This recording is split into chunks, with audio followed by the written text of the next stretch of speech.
What's up, guys? Let's drink a little coffee and talk about addiction. Now, for those of you who are new, I'm Dr. Chris Park. I'm a family physician, but through the grace of God, I've been able to treat a lot of patients who struggle with various addictions, such as alcohol, meth, and opiates. It seems my more popular videos are when I help people who feel like they're stuck on medication assistance and are looking for ways at tapering their medicines. As always, I recommend you talk to your doctor. Never make changes of your medicines without discussing with your doctor and having a good game plan. Now, today I want to talk about looking into the future. Look, this shirt, you can't see it very well, but it's got a picture of my wife on it. I don't know when I'll post this video, but at the time of filming it, it is our 21-year anniversary. That's right. I somehow convinced her to put up with me for 21 years of marriage. She is on her way to sainthood. But, and so it got me thinking, like when you get married, I mean, at least this is most people, they are thinking of a long, happy life together. You know, they're thinking 50-year anniversary, they're thinking grandkids, they're kind of having this big picture of how they want their lives to be. Now, we all know that, nothing follows the storybook. But the thing is, it's okay to have this vision of the future, right? But nobody makes it long-term in a relationship by looking into the future. You only make it to the future by doing what you need to do today. So if today, even after 21 years, I started to, neglect my wife, or got, have all these problems that I didn't focus on today, then it doesn't always matter what the past, how good the past was. You know what I mean? Building that foundation obviously gives you security, but it takes something else to get you into the future. And the only thing that can actually get you there is what you do today. And so with that analogy, I have a lot of patients who are looking into the future and they see their lives free of drugs, they see their lives clean, and they want that. And many of them are on their way there, but now they feel like they're, taking medications or something like that they don't want to take anymore. And then when they start to see themselves in the future without these medications, they get stuck. And they don't know how to go forward. And in fact, usually they just kind of give up in their minds because they cannot picture themselves to that point. And so a lot of times having that forward vision is actually hurting them more than anything because they can't actually just focus on today, winning today. And winning today might mean just lowering their dose a little bit, just a little bit.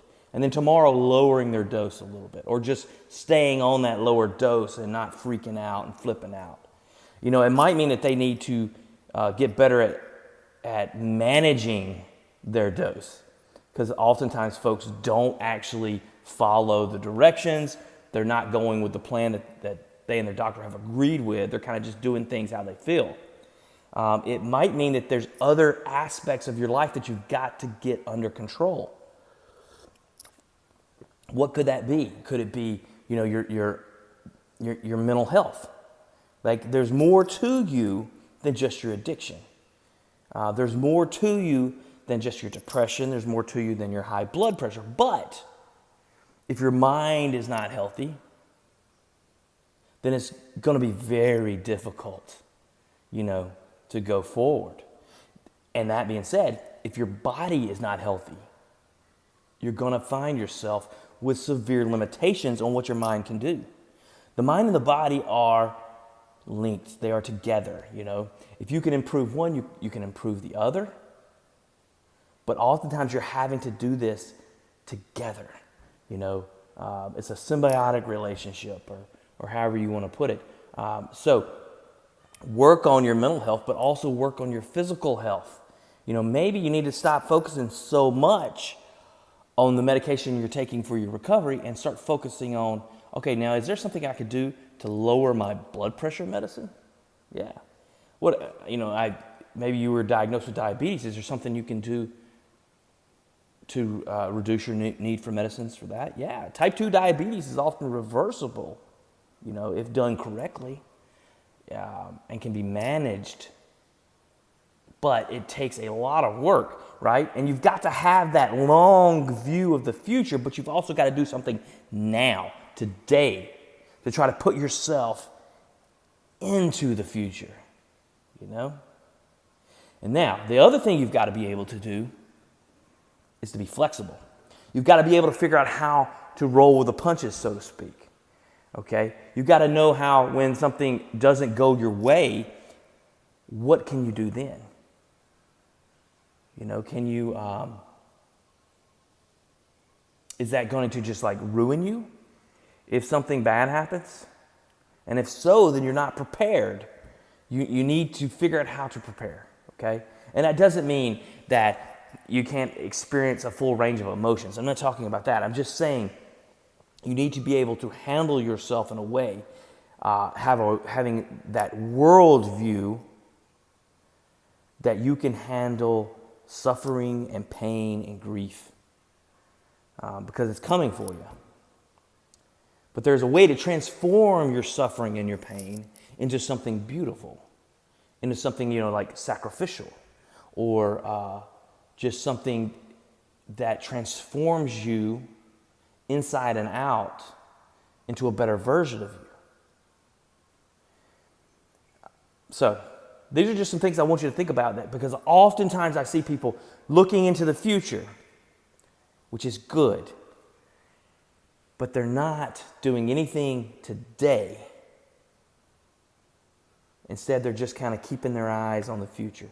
And sometimes that just keeps them lost, and sometimes it gives them anxiety, and the anxiety crushes them.